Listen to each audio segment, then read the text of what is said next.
এক লোক তার অনেক বন্ধুকে মুসলমান বানিয়েছে, কালিমার দাওয়াত দিয়েছে, কিন্তু তার বিজনেস পার্টনার খ্রিস্টান বন্ধুকে সে কালিমার দাওয়াত দিতে পারে না।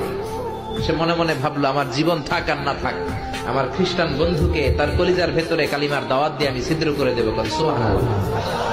খ্রিস্টান বন্ধুকে দাওয়াত করলো তার বাড়িতে, ভাবলো একটা দাওয়াত করি, দাওয়াতে খাইতে আসলে কালিমার দাওয়াত দিয়ে দেবো। খানার দাওয়াতের লোকে কালিমার দাওয়াত আছে না নাই? আছে না নাই? ও মিয়া, খাওয়া আছে যেখানে মানুষ যায়, জিলাপি আছে যেখানে পোলাপান যায়, দাওয়াত দিল, খাবারের দাওয়াত, ডাইনিং টেবিল ভর্তি খাবার আর খাবার। খ্রিস্টান বন্ধু আসছে, পেট ভরে খেয়েছে, মহা খুশি, আমার মুসলিম বন্ধু আমার দাওয়াত দিয়েছে, আমাকে লাঞ্চ করালো। এরপর স্টারবাক্সের 2টা কফি দুইজনে নিয়ে ডাইনিং টেবিলে বসেছে।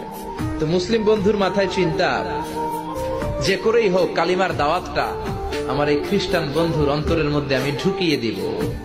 খ্রিস্টান বন্ধুকে সে জিজ্ঞেস করলো, oh my friend, how much time do you need to make a parallel circle by 2 million Christians? ও আমার বন্ধু, 20 লক্ষ খ্রিস্টানকে তুমি গোল গোল করে দাঁড় করাবা, তোমার কত সময় লাগবে? খ্রিস্টান বন্ধু বলে, what's the hell are you talking about? এগুলো তুমি কি কও?